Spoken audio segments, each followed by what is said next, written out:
there are some parameters that we are doing here with these breakouts that we're going to be discussing this evening. For example, if we're predicting someone to be a running back 2, they can't have finished as a running back 2 or higher previously. Quarterbacks, if they've already been a top 12, because sometimes those quarterbacks and tight ends, they don't move as much. So if they've already been a top 12, they just got to be projected to finish as a top 5 for their position. Let's get into it, Nate. Let's start with your wide receiver. Who is your projected breakout? And I'm looking at this. I'm a little surprised, to be honest with you. I didn't know you were as high on this guy as you are. Well, I was really high on him through the end of last season, and then some off-season stuff happened, cooled down a little bit. But hey, as it goes every single year, off-season stuff ends up getting put behind in the rearview mirror, and we get to football time, and values start going back up for players who maybe have lost value over some off-the-field issues. And one player that I'm targeting, and I expect to break out, kind of already had a breakout, but a true breakout this year is Rashee Rice. And we all know, the elephant in the room here, there was an off-the-field incident this summer that definitely put maybe his playing time in some jeopardy. But he has been out there, in the preseason, in training camp, doing great. He has looked like their wide receiver 1. He led basically the whole team in targets during the preseason when Mahomes was out there. And we haven't really heard anything about a looming suspension. There hasn't really been any progress with the court cases. And I'm no legal expert, but I know at the NFL, if they don't have a finished case, they're usually not going to do anything. So at this point, unless something happens in the next week, I'm starting to doubt if Rashee Rice is actually going to get in suspension this year. It might be next year he gets the suspension for what happened. I'm going to kind of overlook that because it's not on the plate right now. And if you just look at Rashee Rice on the field, this is an easy breakout call. He was the wide receiver 28 last year in points per game as a rookie.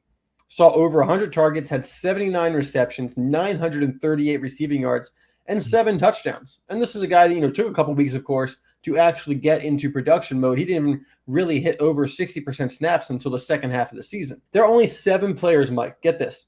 Only 7 players have ever had 75-plus receptions, 900-plus yards, and 7 touchdowns in their rookie season.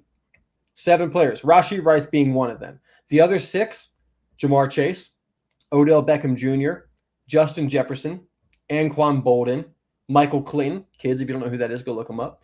And Michael Thomas. All right? That's a pretty good group to be a part of. And Rashee Rice is right there with all of his guys. He has Patrick Mahomes as his quarterback. Xavier Worthy gets drafted to go there. Xavier Worthy ran 40% of his routes in the preseason as go routes. If he is running the go routes for this team to clear out the underneath for Rashee Rice and Travis Kelce, Xavier Worthy is not going to be a huge competition for Rashee Rice to be the wide receiver 1 on that team.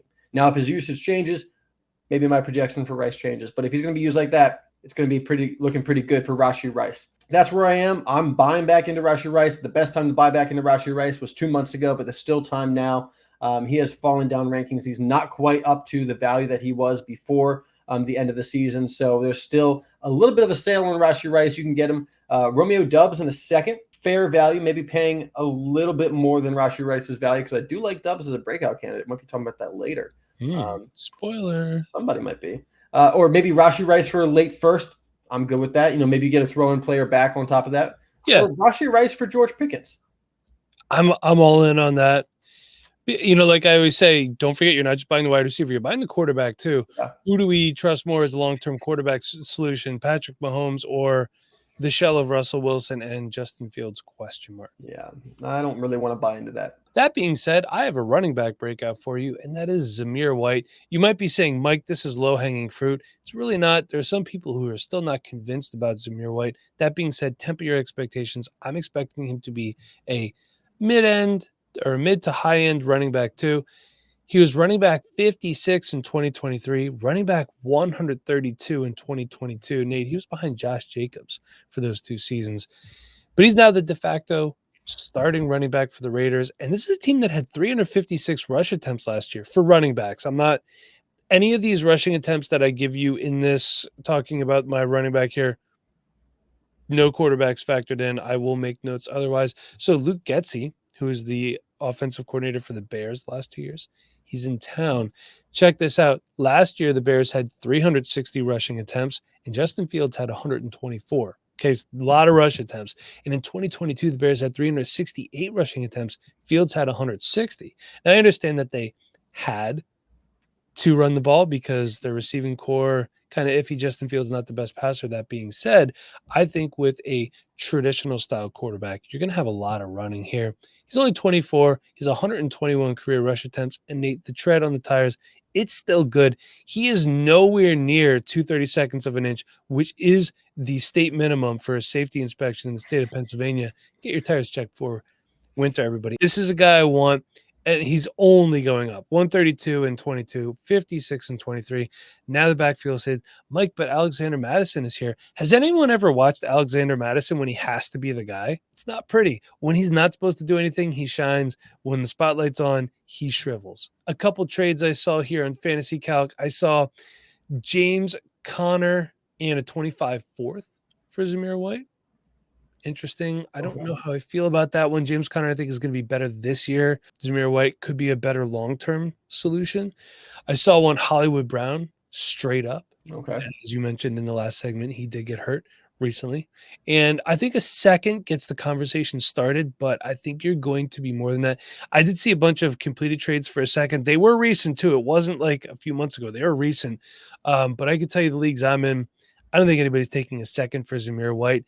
That's kind of you send that trade to go, hey, how you doing? Can we talk about this? If you can get White for just a second straight up, you're feeling pretty good about yourself. You're going to have to add something. Yeah, I mean, maybe if it was like 2 high seconds or a late first, I think that's going to be a little bit better. So, Nate, let's talk about the greatest position on the planet. Let's talk about the tight ends. Yeah, I got a breakout tight end here. You know, I mentioned earlier I don't want any part of Russell Wilson and Justin Fields. Well, bad quarterback problems don't matter as much when you're a tight end who's a top 2 target in the offense. And after George Pickens, there's nobody on this offense to catch passes except for maybe Jalen Warren and Najee Harris. So Pat Freiermuth is going to be that guy for the Steelers. And we know Arthur Smith loves his tight ends. Now, maybe it's Darnell Washington out there as the tight end too, going catching some passes. But I think that this team is excited to use Pat Freiermuth. He looks to be the number 2 target for this team after George Pickens. And with that should come pretty heavy volume. You know, maybe it's not the most efficient volume, but for the tight end position, that's something that we're always looking for, is that, you know, being the top 2 weapon in an offense. Last year was a tough year. It was a bad Steelers offense. He had injuries. He actually missed a lot of the preseason, and then he got healthy by the beginning of the year, but then missed 5 games with a hamstring strain. So he only had 32 catches for 308 yards and 2 touchdowns. Not a great season. But the year before that, he had 63 catches for 732 yards and 2 touchdowns. The year before that, he also had 60 receptions, a couple more touchdowns actually his rookie year. After the first 2 seasons that Pat Freiermuth had, he was actually looking to make history and be one of only 2 tight ends to have 60-plus receptions in their first 3 years. Unfortunately, injuries really slowed him down. The Steelers' offense really slowed him down. But Pat Freiermuth, he's no chump. He is a very good tight end. He was a really good tight end in college. He was drafted highly in the 2nd round by the Steelers. And honestly, through 2 years, I think he's done enough where we know he's a good tight end. Now, is he a great tight end? We don't have that yet. But this could, I don't know if this will be the year to be the great tight end. I don't expect him to be the tight end 1 or anything with that offense. But I think with the volume that he'll be getting, and the fact that Pat Freiermuth is pretty efficient himself, he can create some yards after the catch for sure. He's a hard guy to take down. We're looking at a guy that could definitely be a tight end 1. I think gives like top 8 upside with Pat Freiermuth this year. And he's not very expensive right now. I would say like around a mid to late second probably gets it done for Pat Freiermuth. People are pretty down on Pat Freiermuth, I think, overall compared to a lot of the other tight ends. But I was looking through Dynasty Daddy, and I saw a couple trades where people are trading 3rd-round picks for Pat Freiermuth or 2 third-round picks for Pat Freiermuth. I would eat that up in all of my leagues. Now, I play a lot of tight end premium too, so he'd be a little bit more expensive there. But maybe looking at player-wise, I think Brian Robinson is a pretty decent spot value-wise for Pat Freiermuth if you're looking to go against position, to a different position. I think Brian Robinson, moving him for Pat Freiermuth. I talked about Brian Robinson last week as someone I will not super high on going into the season. So if you want to pivot and you need a tight end, I think Pat Freiermuth is a good find. Love where you're at here. Let's move on. Let's talk about my projected breakout. I'm going to go to the wide receiver position. I'm going Romeo Doubs, and I think he's going to be high-end wide receiver too. He was wide receiver 37 in 2023. He also had 96 targets last year. Nate, did you know that led the team for the Green Bay Packers? I did know that, but not everyone would know that. Yeah, everyone out there listening, did you know that led the team for the Green Bay Packers? Because it did. And hey, it was by 2, but still, Jaden Reed had 94. So this is impressive. This is a guy who's a mid-round pick. People weren't really talking about him. Everyone loves Jaden Reed, rightfully so. And a lot of people are talking about Dontavian Wicks. That's great. And Christian Watson, because there's big question marks there for him. I want the guy that people aren't talking about as much from what I've seen. I want Romeo Doubs, 59 catches, 674 yards, and 8 touchdowns in 2023. I'll take it. And in the playoffs, Nate, you had mentioned this before. He came on really strong in the playoffs. He had an extra 10 catches for 234 yards and 1 touchdown. Nate, in 2 games, that is impressive. They've got a great offensive coach and play caller. They've got a great young quarterback. This is a team that is really, really, really built to win, not just now, for a long time.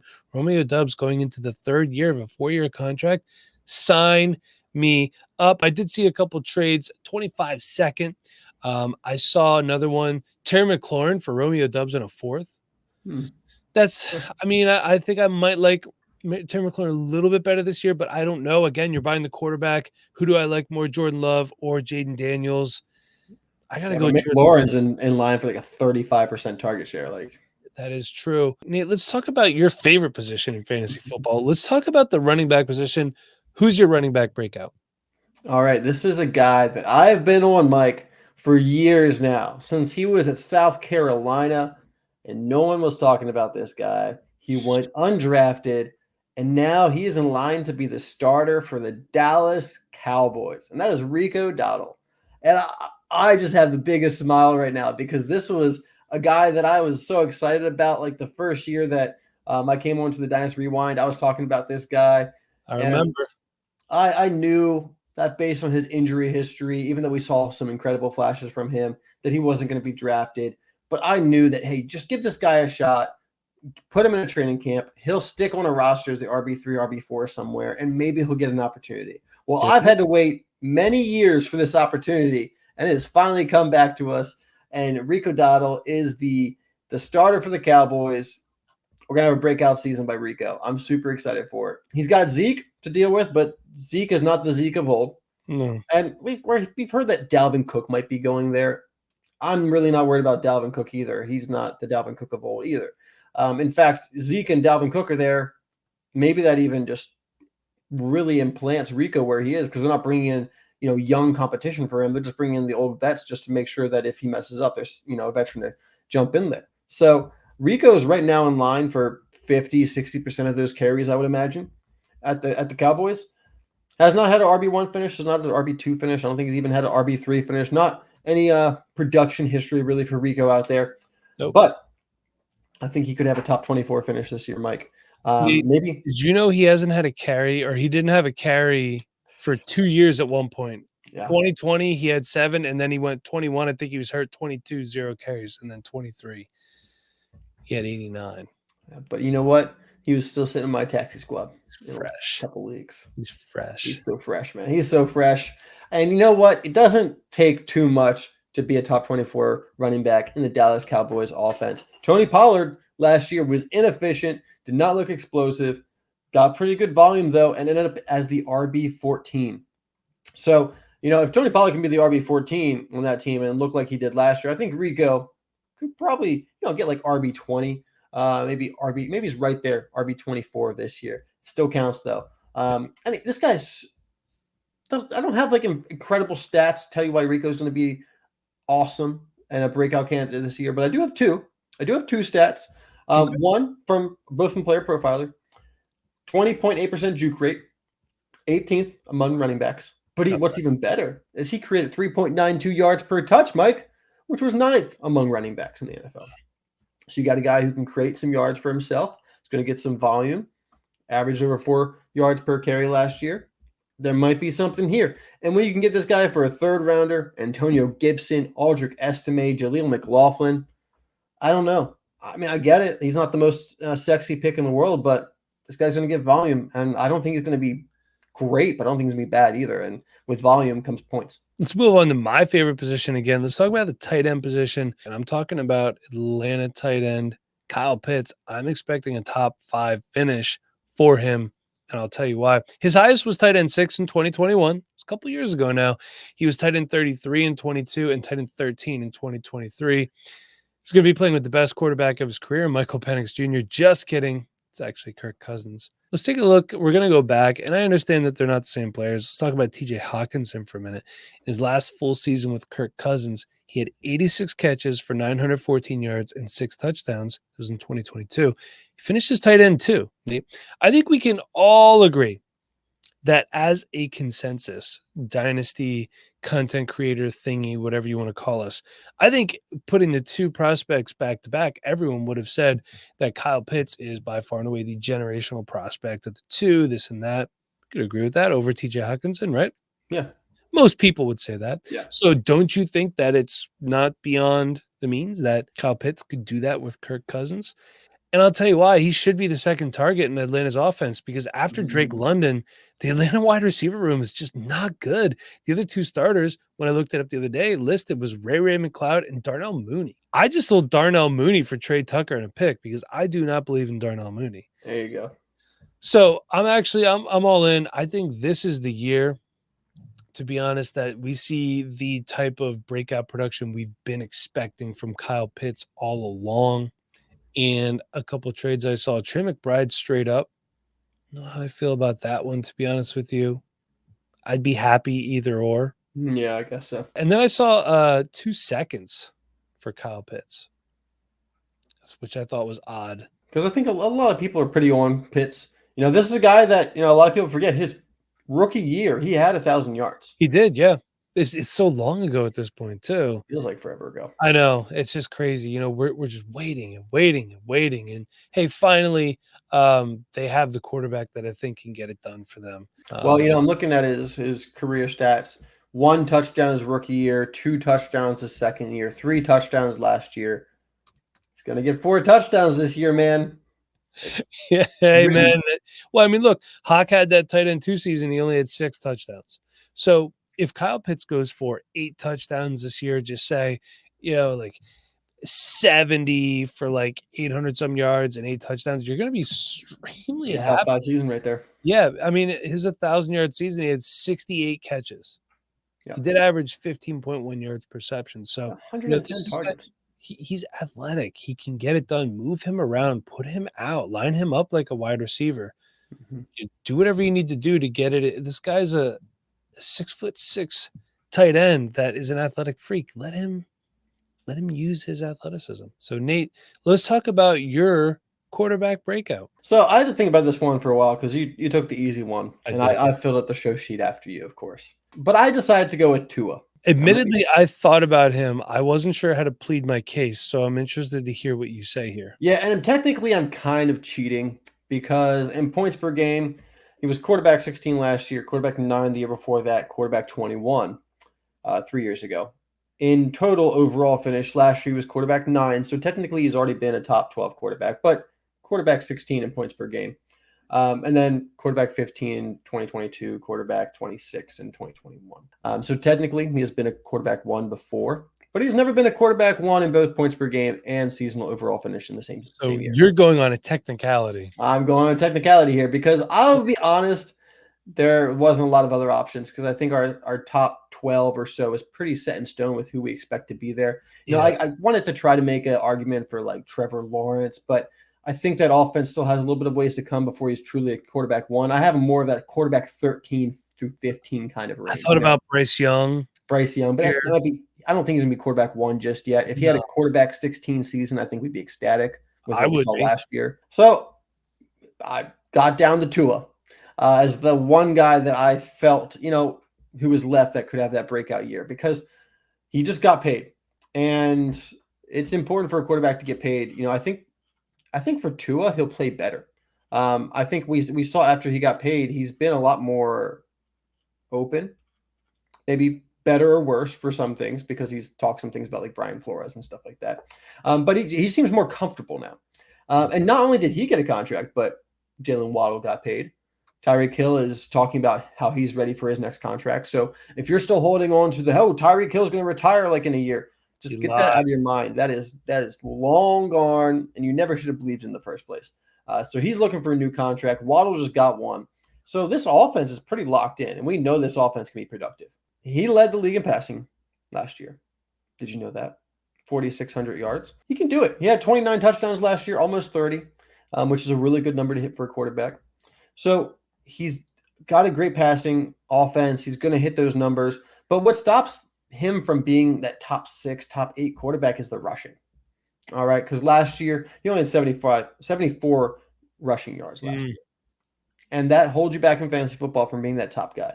Now, I think this year, we're another year removed from his concussion injuries and things like that. And in 2021, he had 128 yards and 3 touchdowns. Those 3 rushing touchdowns make a big difference. And if he had something like that this year, not a huge increase, I'm not saying, Tua needs to run 500 yards, but Tua running for 150 yards or so, having a couple rushing touchdowns in there, that could, if he has the passing that we expect out of him and then adds on just that little bit of rushing, doesn't need too much, just a little bit, that could get him into that top 8 of quarterbacks for this coming season. And I think currently the value that he's at, that would be a breakout year for Tua. And that would really put him as, deserving that contract, which some people probably still don't think he really deserves just yet. So I think this is still a breakout year possibility for Tua. And cost-wise and Superflex, I like the idea of Tua in a first, getting that when you're trading away Anthony Richardson. I think that could be a safe move, kind of. Tua for Drake May.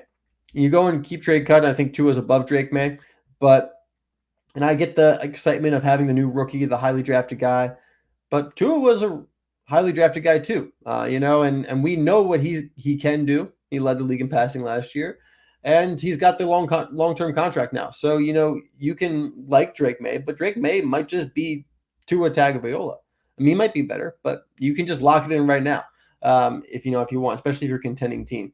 And then one more, Mike. If you're trading away Caleb Williams, I saw someone traded away Caleb Williams for Tua, a first-round pick, and 2 seconds. I would be okay with that. I like all that. I like where your head's at. And you had mentioned the guy that I'm going to talk about, my breakout, is Indianapolis Colts quarterback Anthony Richardson. I'm thinking like a low-end quarterback 1. He was quarterback 40 in 2023.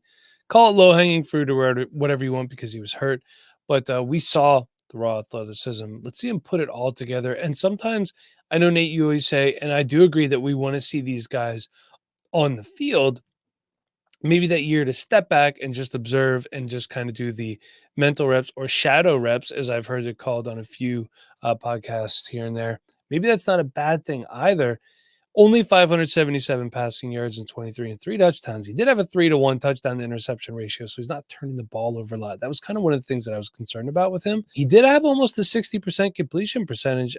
That's 59.5. One thing that I had always heard people talking about is for a quarterback to be considered efficient, you at least want a 60% completion percentage. I'd heard that back in the day. Got a good report with a good wide receiver. That's Michael Pittman Jr. Got a good receiving running back in Jonathan Taylor. We got Josh Downs there too, and we can't forget about A.D. Mitchell. Plays for Shane Steichen. This is a guy who knows how to engineer an offense for a quarterback like Anthony Richardson. So really couldn't ask for a better situation for him. So some trades I saw in a Superflex league, I saw Kyler Murray. This one I didn't like. Jordan Love, a 3rd and a 2nd for Anthony Richardson. I think I would rather have Jordan Love there. Yep, agreed. Give me the guy who's going to throw for almost 5,000 yards a year. I know I'm going to get a quarterback 1 season out of Jordan Love. I don't know how much Jordan Love runs for. I meant to look those stats up. I'm assuming it's not a lot because he gets the ball out pretty quick. In a 1 quarterback league, I saw Justin Herbert straight up, Josh Allen for Anthony Richardson, a 25-2nd and a 26-3rd. I know it's 1 quarterback. I feel like I'd want a little bit more if I'm getting rid of Josh Allen. Yeah. And another one, Joe Burrow, straight up. All right, so that was fun talking some breakouts. We will see you guys next podcast. Again, hey, check out patreon.com/Dynasty Rewind if you want to go ahead and get yourself a free trial. We're doing a week. Got great bonus pods on there. But until then, everybody, Nate, I'm Mike. Thank you for watching and listening. We'll see you next time.